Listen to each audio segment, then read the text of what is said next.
and welcome to my book journey.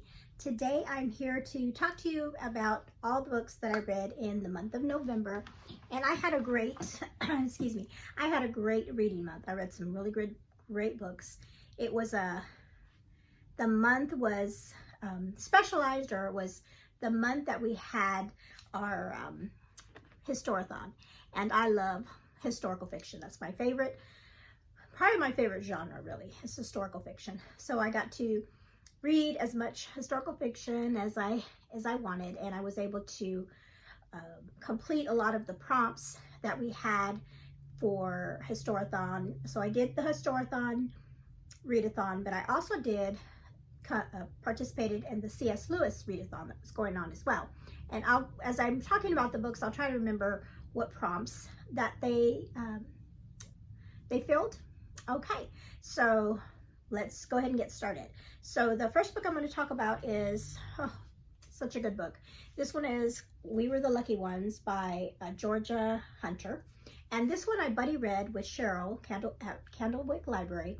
And she had reached out to me because I had mentioned this book, and she had recently watched the TV series that they did.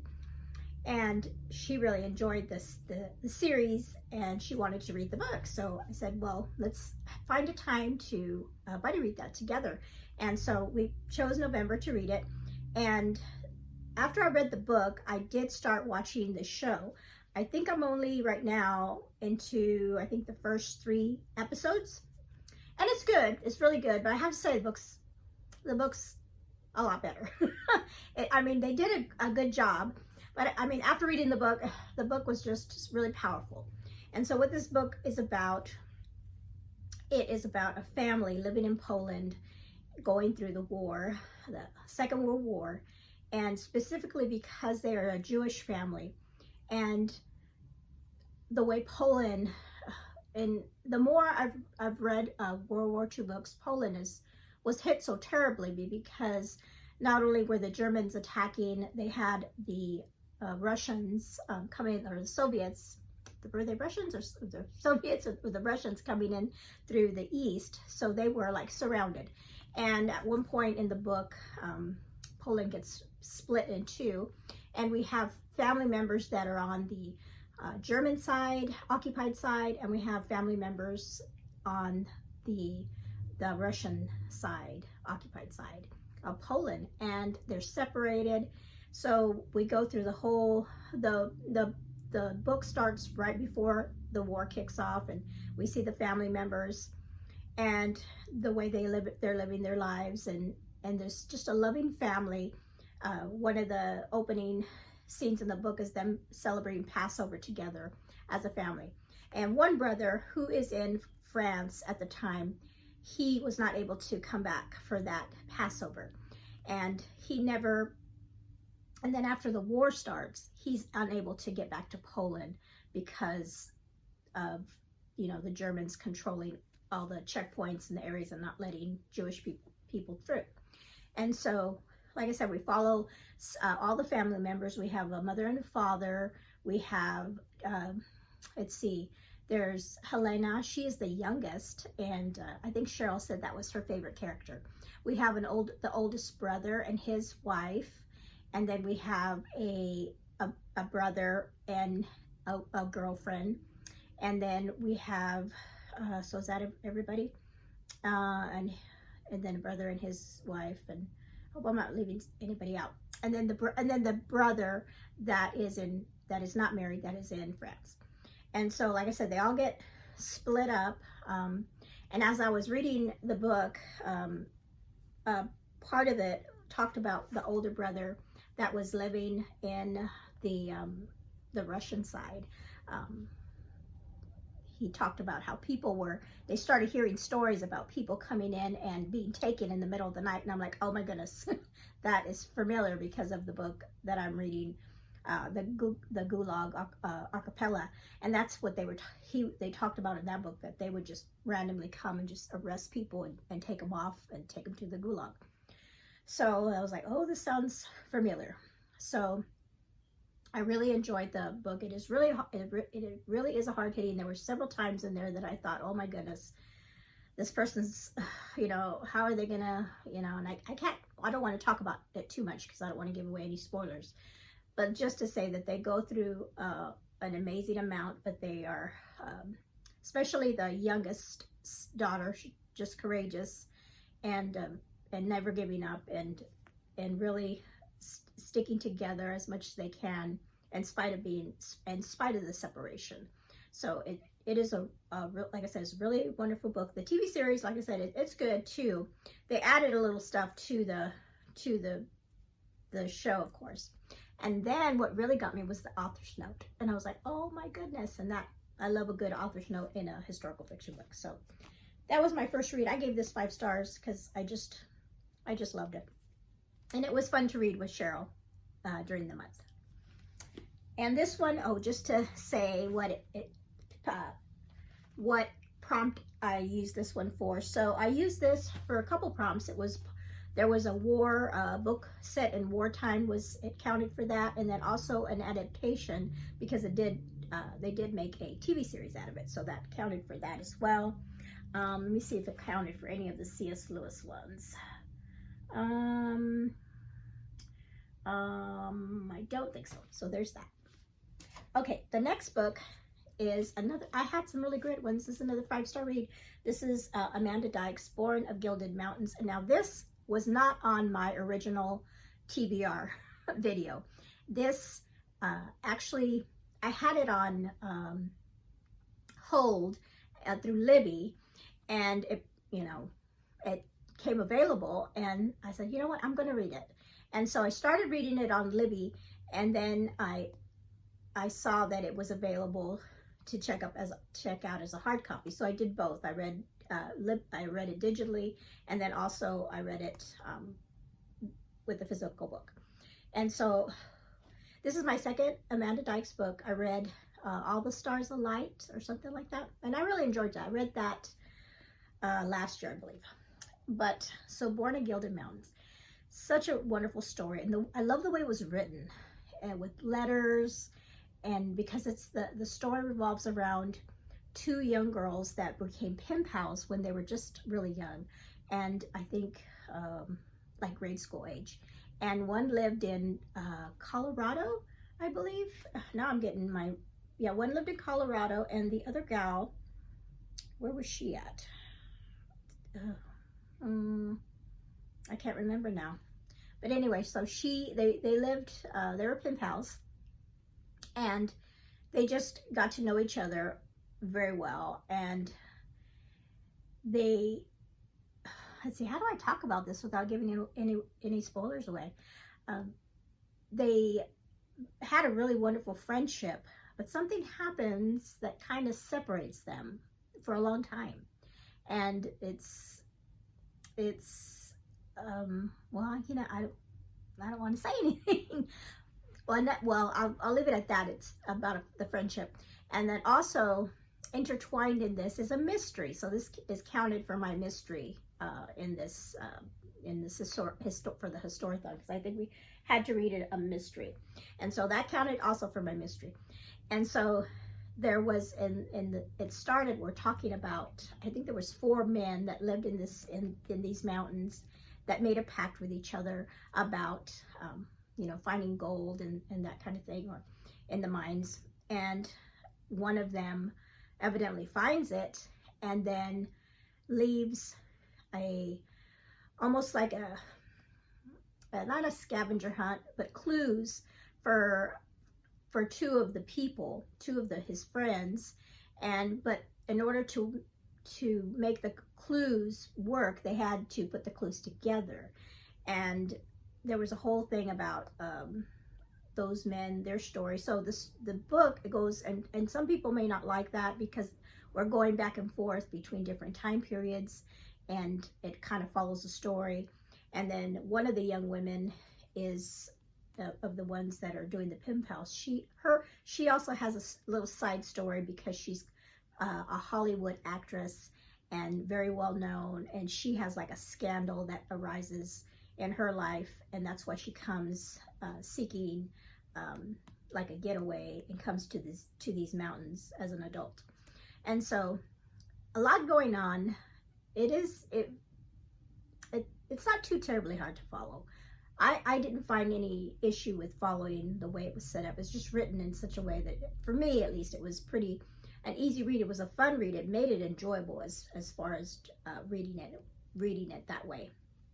And I couldn't put it down. I kept wanting to read and read and read. So I was super happy to read this one. So this one counted for, let's see, I did history, an era that I haven't read about, and all kinds of things. There was another great historical author's note that talked about different things. There was a train, and I looked it up on YouTube to find the goose, what was it called? The goose train, the galloping goose rail car, and they still are in existence. And so that was neat to see that. And so that had a big part in this book as well. So that was historical era exploration, a time period that I haven't normally read, and then also the mystery, historical mystery. Okay, the next one is Bridge to Haven. Oh my goodness, another great book. This one I buddy read with Anne in Search of Wonder, and this is a Christian fiction. It's kind of a historical fiction too, because we're set in the 1950s. And this, oh my goodness, this is a really powerful story about a woman that when she was born in a small town, her mother actually gave birth to her under a bridge and left the baby there, and got back to her car and drove off and left the baby under the bridge in this small town. Well, in this town, was a pastor that in the early morning hours, he would walk through his town and pray over it. And that morning, something made him want to go on the bridge. And he didn't normally do that, but he just felt a calling, like God was nudging him to do that. So he went and was crossing and standing over the bridge when he heard the noise. He heard the baby crying, and he went down there to investigate. He finds the baby, bundles her up, and immediately takes her to the hospital. Well, he calls his wife, and his wife comes in to the hospital, and they're making sure the baby's okay. And right away, his wife wants to keep the baby. Now, there is an issue with that, because they have a son already, but his wife has recently lost a child, and also his wife has I believe it was a heart condition. So she wasn't of good health. And the pastor did not want his wife to take on the baby, because he felt it would be difficult for her health-wise to take care of a baby. But she, said, God led you to this child. There's a reason we have this child. So he gave in, and they took her in, and they raised her, the little girl. And it was tough for the mom. She would get tired very easily, and she needed a lot of help to care for the child. When the little girl was 5, and they named her Abra, and when she was 5,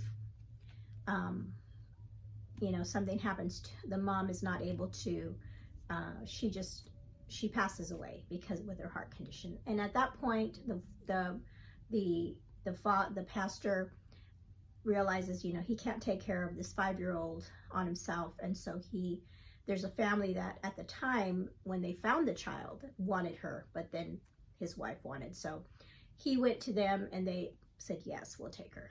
And so begins Abra's story. And really that whole issue of Abra feeling like she was not wanted by the pastor because he gave her up. And that is something that she starts to struggle with as a teenager, as an adult, and we just follow her life story and what happens to her. And she makes a lot of bad choices in this book, does a lot of things because she doesn't feel wanted or loved, because she did know the story about her real mother that left her under the bridge. So she knew she was abandoned by her mother, and then now she feels abandoned by the pastor. And so it's just, but if you this was my second Francis Rivers story or book, and it was the themes of redemption are in here, and it's really hard. I mean, she put some hard stuff in these books, and this one, and I was surprised at certain things that happened to her, but I really did love her story and the friendships that she really cut off whenever she chose the path that she went to, and then she felt like she couldn't go back home because of the things that she did.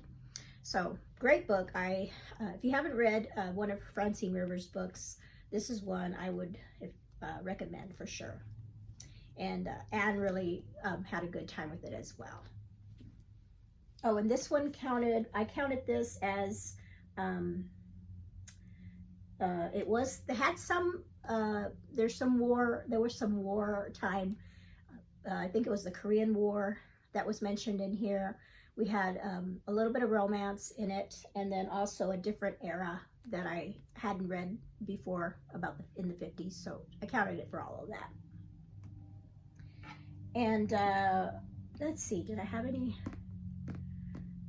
Oh, I'll go back on that one. Okay, next book. Sorry. Okay, next book is a Kristen Hanna book.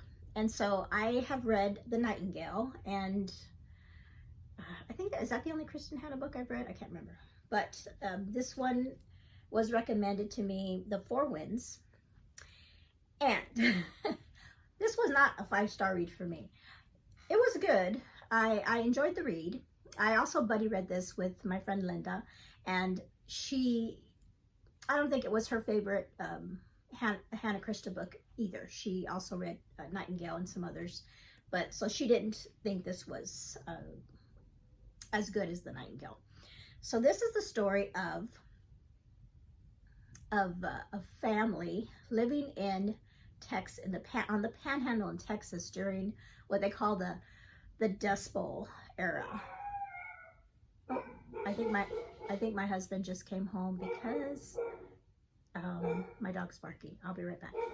Okay, sorry about that. So I was talking about the Four Winds. So this family is living in Texas in the Panhandle during the time of drought, and they get a lot of the dust storms that come through, and their farm is going through some really hard times. And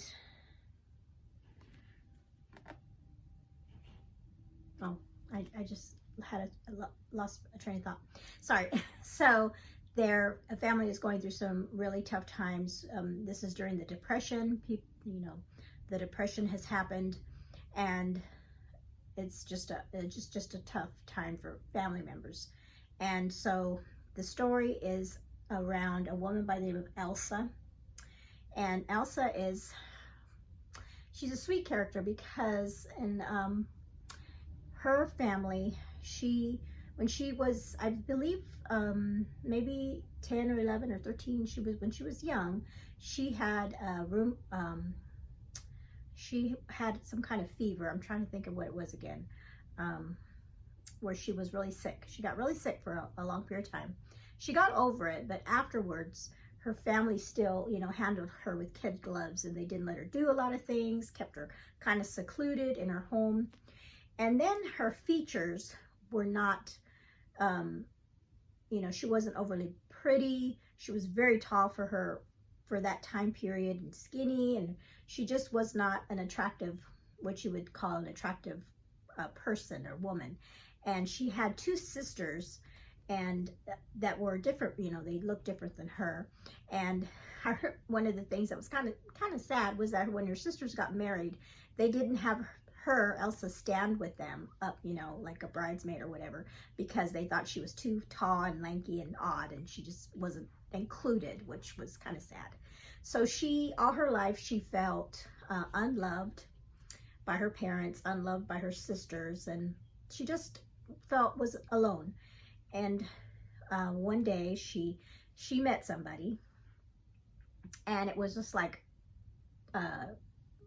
a chance meeting that she met this young, and at the time when the story starts, she is 20, is she 25?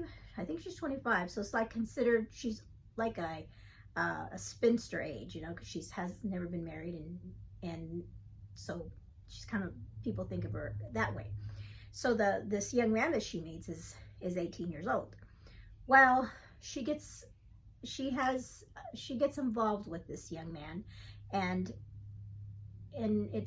she just feels not so much loved, but just to have somebody care something for her, just anything, you know, and some kind of emotional attachment.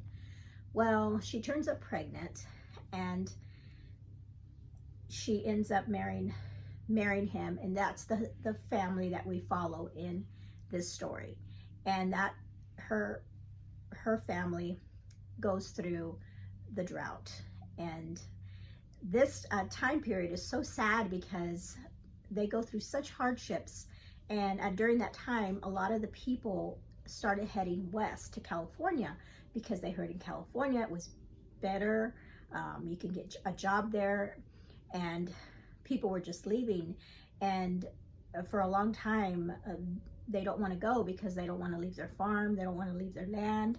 But the weather and everything just gets so horrible, they have no other choice. But because because of illness and things, and so they need to head out. So the story then proceeds into their journey to California, and when they get there, what happens.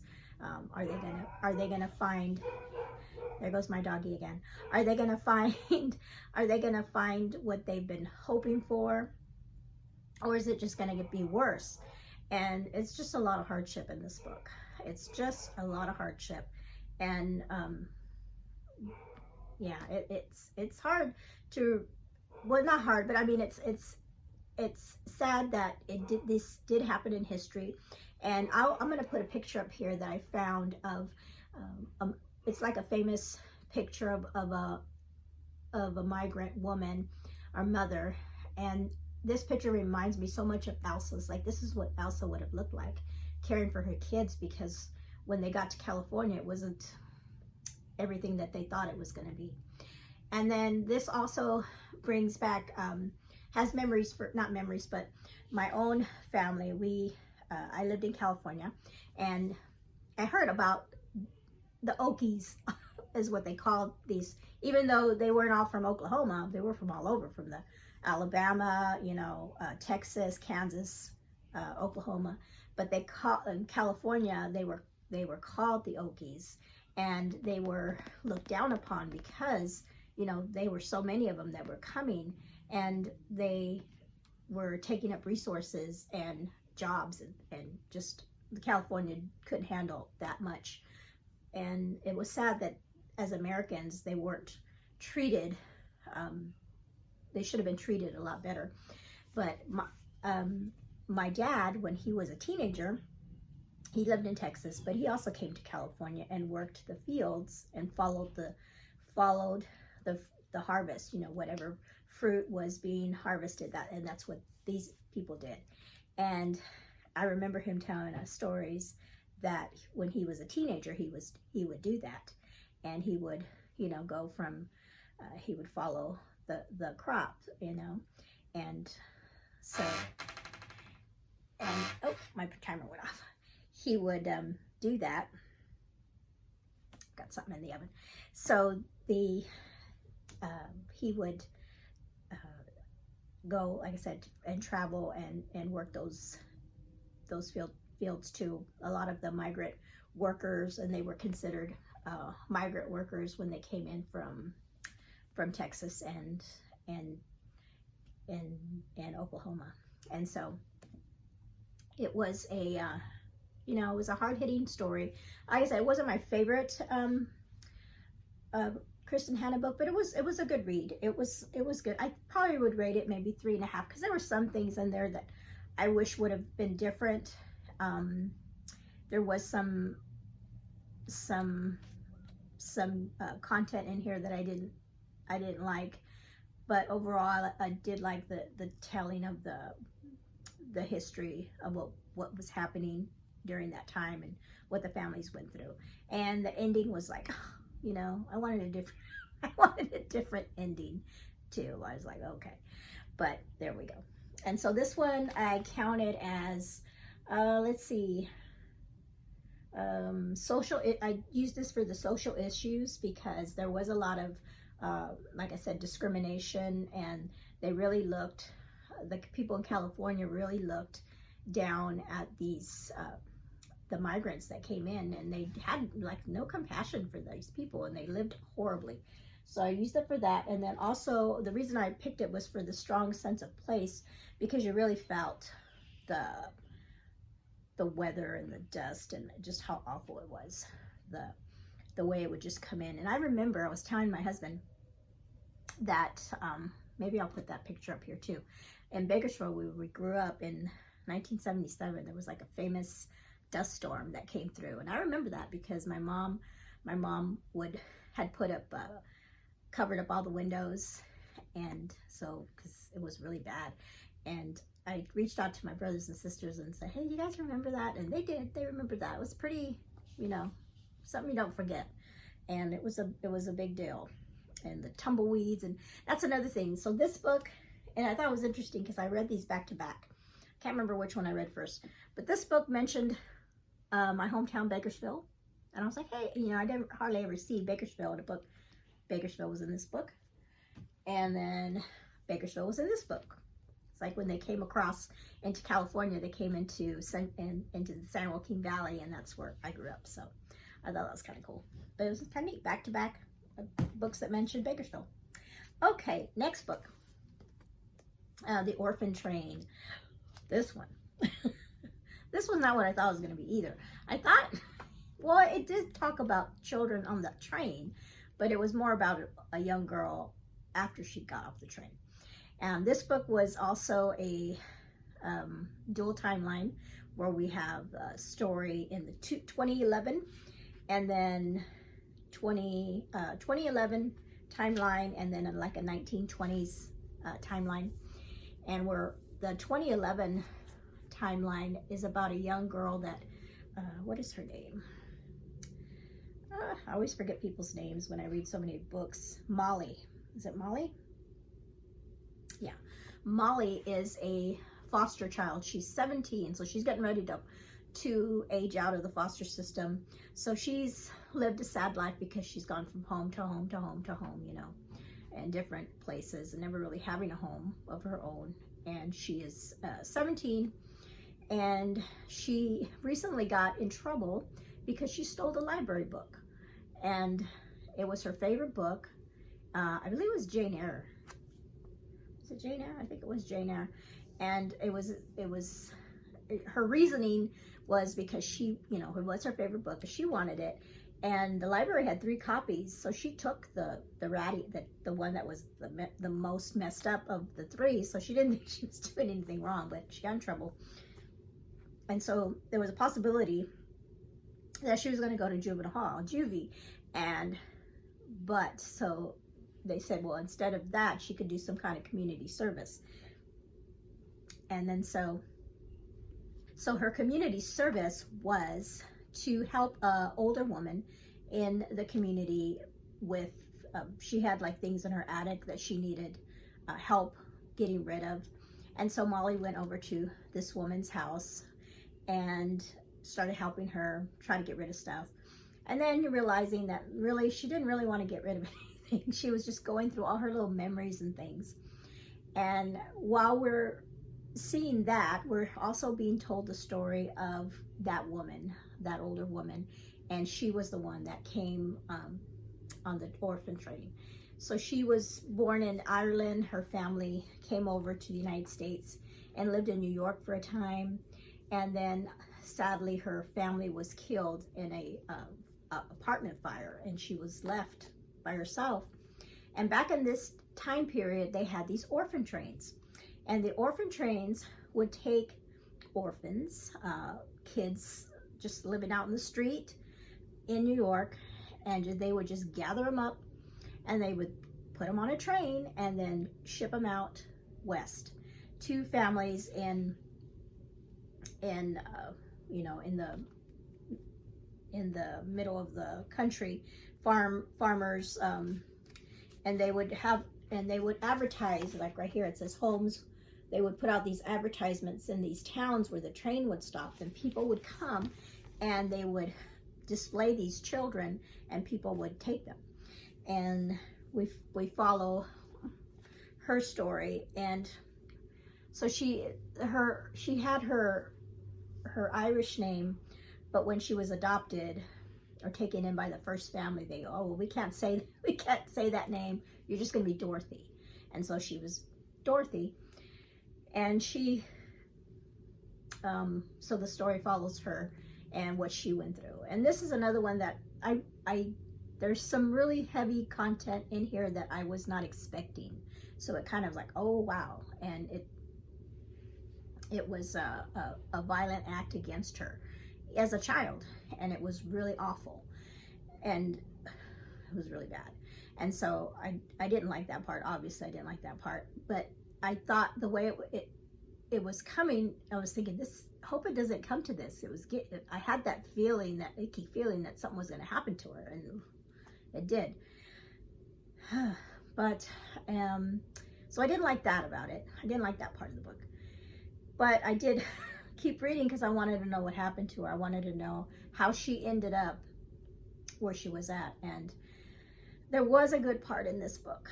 It did have like a happy part in this book, and I was like crying because it was like, oh, it was so good. I did not like the end though. I did not like the end. I didn't like the end. Here's another one. I wish it would have been different, but the author didn't want to give us that kind of ending, I guess. So if you've read this book, you know what I'm talking about. But if you haven't read this book, just be aware there's things and content in here that you probably won't like. You will, it's not, yeah, it's bad. So, but overall, for the, I do want to read more books about the orphan train. I think I can find ones that don't have that kind of content in it, that are more, I know there's a Jody Headland. She's a Christian. I believe she's a Christian fiction author that has a series about the orphan train, and it's been on my list have it on like my Pango Books cart. Like I want it, so I think I want to read something that has hope in it. I mean, there's no, there's no hope or redemption or for either the characters, either they just go through life, and that people do that. Not everybody has have a faith, but I think it's harder when they go through it without a faith to something to hang on to, when they feel so alone. And both these characters were so, there's orphans that were just left, and they do. I mean, it was so sad because even though she was adopted, I'm talking about the girl on the train, she was taken in by people that didn't really, especially the first person that took them in, that had the reason they took them in was just for like, free labor, for whether it be on the farm, if there were boys that, we'll just take these kids in and they'll work the farm for us, or these young girls that we'll take them in and they'll just work for us, not adopting them to be their children. So it was hard to read those kind of stories. And so I don't know if I'm making much sense, but anyway, so that was that one. This one counted for my nonfiction hybrid, that because of all the author's note and all the information about the children, of how many kids went through this system. And it was started, let's see, where did it?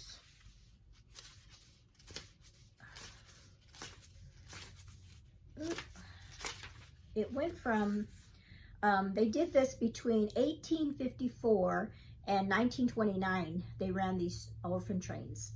And, these kids that were so little, and just, they had nothing, and they were just, this girl, they hired these little girls to be working in their little sewing places to put these little children to work. It's just sad thing. So anyway, I think I want to, let me know if you've read the Jody Headland series about the orphan train, or any other orphan train historical fiction book. I'd like to read another one. Okay, so there's that. Took a long time on that one. Okay, this one, I'll go quicker.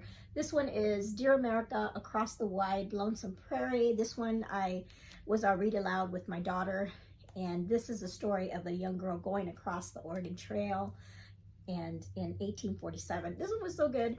We really enjoyed it. This part was interesting. I had put it down because when the people went through on wagons, and they went, let's see if I can find the map here. And it's so funny, when we finished it, all this stuff was in the back, and I'm like, I didn't know this was back here. I was like, they had all this interesting things, but they, you know how they traveled across the plains to get to Oregon. It's just a long way. And so by the time they got through the other, you know, most of the journey, they were tossing stuff out of their wagons, because the oxen were, you know, they were getting weaker, and they couldn't pull as hard, or they were going through the rivers, and it was just harder. So they were just dumping things off, you know, dumping things out. And in the book, Hattie talks about how when they were going through, they were, you know, previous people that went through this area did the same thing, and they tossed things out. And she says here, someone had put several dozen books onto a shelf of a china hutch, neat and tidy as a library, and, you know, just on the side of the road, that, well, not a road, it was a trail. And it says, maybe folks coming from behind will get to enjoy them, but who has time to read? It's like, oh, it's like a little free library on the trail. I know that's not funny, but yeah, I thought it was funny. Anyway, so I was like, yeah, the first little free library were, but she didn't think, no, nobody's gonna pick that up, because they were dropping everything. So the story is about, of course, about her family, and it's her journal. This whole book is journal entries that she's written about, that she's writes during her journey, and just all the things, you know, people dying of illness and accidents, being run over. It's just, you know, all kinds of things, and her and her family getting through it and making it to the other side. And so this, like I said, it's a middle grade book, and it was really good. We enjoyed it. And this one was, I put this as an era exploration too for that one. Okay, I'm gonna do that one last. This one was a graphic novel book about a young girl during, a young Jewish girl in hiding during World War II. And I really love and I guess this is the author that wrote Wonder. And it's such a sad story. And I did, somebody had told me that they made a movie out of it. And I was like, really? And then when I looked up the trailer, I was like, oh, I had heard about it. I just had forgotten. I didn't put the two together. And so this is, like I said, it's about a young woman, and they're in France, and when the Germans come in and take a lot of the Jewish people, and they take them away, she gets separated from her family, and a friend of hers from, well, it wasn't even a friend, but a young boy in her class that was kind of like the one that people picked on because he had polio when he was younger, so he walked with crutches. But yet he took her in, and his parents took her in and hid her for years in a barn, in the barn that they had. And she never, I mean, she wouldn't come out because she couldn't be seen, or else she'd get, you know, taken. So she spent years in this barn being protected by the family. And it's a sad story because of what happens in that situation and her story. But I mean, it was a fast read because, like I said, it was a graphic novel, and the artwork was really nice and very, very touching. Has some like a little love story in here as well. So that one was a good one. Okay, but my book of the month, I ended really well, because I finally read Gabriel Meyer's book number 4, Across the Ages, and oh my goodness, I loved this one. I really love this one. And I always say, which one's better than, you know, but I don't know. This one I really love the first one. Maybe because it is the first one, but I really loved this story. I really loved this one. And so we have, her books are about, or this series is about what they call time crossers. And that is a person that is born but has 2 simultaneous lives in 2 different time periods. So we have this young woman who lives in the 1700s, or 1727, and her alternate timeline is 1927, so 200 years apart. And the interesting thing in this story is that this time crosser doesn't know she's a time crosser. She doesn't know that concept. She just knows this is how she lives.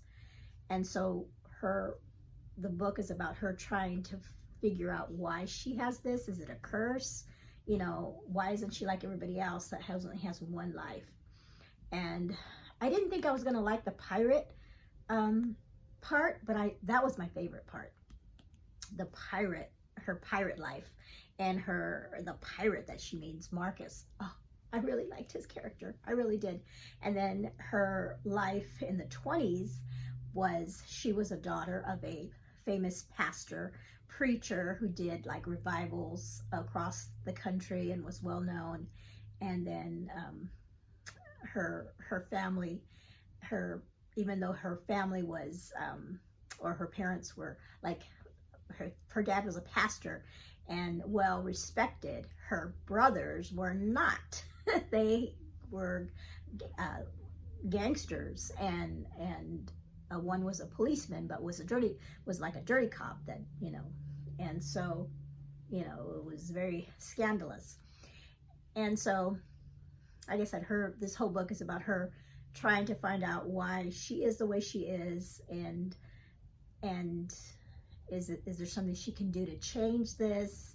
Can she break the curse? And it was such a fun read. I read it in, I think, like 2 or 3 days.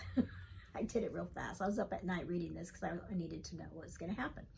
And so let me know below if you were one of the people, because it just came out in November. This is the brand new book. The next one is going to be coming out in May. And that one, I know she said, is going to have has to do with Jack the Ripper, is going to be in that story. So that's going to be good. It's going to be good. And I always get sad after I finish these books, because I'm like, oh. But I do want to go back. I did say I was going to read the first one this month, but I just didn't have time. So I may try to, you know, read that again to hold me over till the next one comes. Okay. And then this one was, you were supposed to read a historical romance, and that definitely was a historical romance for me. Okay. So I talked about all of the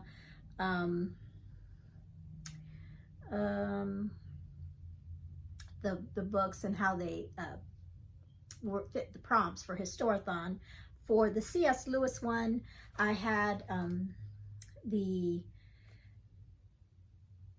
there was a prompt to read a epistolary book, I believe. So that was the Across the Prairie with the journal writing. A female main character, I put Elsa for the Four Winds. There was a prompt that said A Great Divorce, and that was a character that was stubborn, and so that was Born of Gilded Mountain, was that one. Oh, here it is. Okay, I fit 4 of the prompts. So The Great Divorce, which was a stubborn character, which is Born of Gilded Mountains. This prompt that had to do with Screwtape Letters, which was a epistolary book, and that was the 2 books. Across the Prairie was one, and also Born of Gilded Mountain, because that had letters in it. And then there was a Narnia. Oh, I didn't talk about that. There was a Narnia prompt, and I read The Lion, the Witch, and the Wardrobe. I read that book, and I also listened to it on audio, and so that counted for that prompt. And then Till We Have Faces, I can't remember what that prompt meant, but I put Bridge to Haven for that. I can't remember. I'll put it down here if I remember. I'll put it down here, what Till We Have Faces, because that's the name of the C.S. Lewis book, but I can't remember what the prompt was for it. But I put Bridge to Haven, so that counted as that. Okay, so I couldn't remember what I was gonna say. Anyway, so those are the books that I read this month. Like I said, I had a really good reading month.